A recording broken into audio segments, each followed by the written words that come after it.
Something unusual is happening in the United Kingdom immigration system. On one side, the government is proposing to pay some failed asylum seekers up to £40,000 to voluntarily leave the country. On the other side, legal migrants who follow the rules may now have to, wait up to 10 years or even longer before they can qualify for permanent residency, known as indefinite leave to remain. For many people watching this news, the question is simple. How? How can someone who entered the country illegally be offered thousands of pounds to leave, while people who came legally might have to wait twice as long to settle? Is this policy real? Who exactly qualifies for the £40,000 payment? And what does the proposed 10-year settlement rule actually means for migrants living and working in the UK? Let's break it down carefully based on the facts. Recently, the UK government introduced a pilot program targeting families whose asylum claims have been rejected. Under this plan, some families may be offered up to £10,000 per person with a maximum of £40,000 per family if they agree to leave the UK voluntarily. The scheme is not open to everyone. It specifically targets a small group of about 150 families whose asylum applications have already failed and who are currently being supported by the government while awaiting removal. Here is how the program works. Each person in the family could receive £10,000. A family of 4 could receive up to £40,000. The money is typically provided after departure, often via prepaid cards. Families have a short window, sometimes just 7 days, to accept the offer. If they refuse, the government says they may face detention or forced deportation instead. So why is the government offering money? The official reason is cost. The UK government estimates the housing and supporting an asylum-seeking family can cost taxpayers around £158,000 per year. From the government perspective, paying £40,000 to encourage voluntary departure could actually save money in the long run. Officials say that the pilot works and expands nationwide. It could save up to £20 million annually, but the policy has sparked strong debates. Critics argue that it could create the impression that people who enter illegally are rewarded, while supporters say it is simply a practical way of reducing the cost of deportation. At the same time this policy is being discussed, the UK government is also proposing a major change to how migrants qualify for permanent residency.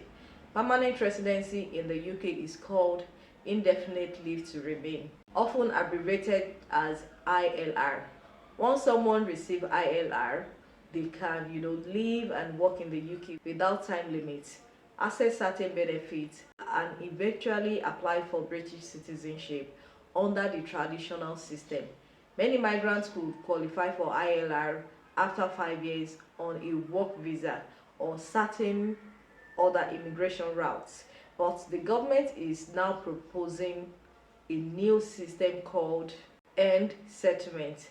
Under this model, the standard qualifying period would increase from 5 years to 10 years for many migrants. This means that someone who arrives in the UK on a skilled worker visa may now need to remain on temporary visas for a full decade before becoming eligible for settlement, and in some situations the wait could be even longer. Some migrants who rely on public funds or who have immigration breaches may face waiting period of 20 years or more before settlement becomes possible. This policy are part of a broader attempt by the UK government to reduce immigration levels and regain control over the asylum system. In recent years, the UK has experienced very high migration numbers, with net migration reaching hundreds of thousands annually. Government officials say the system needs reform. According to policymakers, the goal is to reduce illegal migration, encourage voluntary returns instead of costly deportations, ensure that settlement is earned through contribution and integration. Under the proposed system, Migrants seeking settlement may have to demonstrate, continuous employment, higher English language levels, economic contribution, a clean migration and criminal record. Some high-skilled workers or key public sector employees could still qualify for faster settlement, but for many migrants, the new baseline would be 10 years instead of 5. The controversy comes from the contrast between two policies. On social media and in political discussions, many people ask, why would a government offer money to people who are leaving the country after failed asylum claims, while legal migrants must wait longer to settle?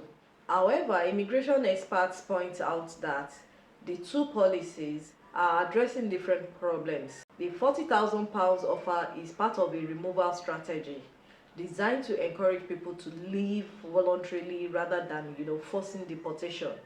Meanwhile, the 10 years rule is part of a long-term immigration reform aimed at reducing the number of people who obtain permanent residency. In other words, one policy deals with people leaving the country, the other deals with people staying permanently.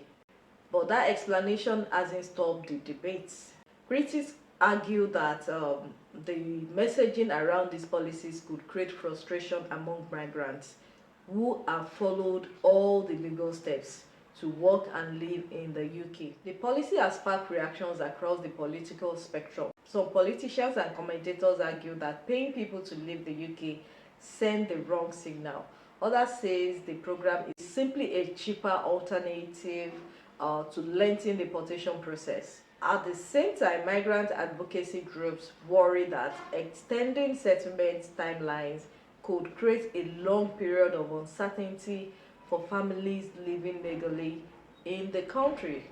For example, a worker who moved to the UK in 2022 expecting settlement in 2027 may now face waiting until 2032 or beyond.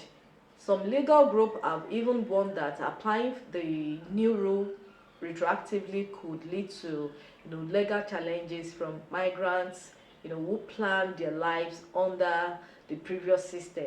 For migrants currently in the UK or planning to move there, the key takeaway is that the immigration system is changing rapidly. Several trends are becoming clear. First, settlement is becoming harder to obtain. Many migrants may need to stay longer on temporary visas before qualifying for permanent residency. Second, immigration policies are increasingly focused on economic contribution and compliance.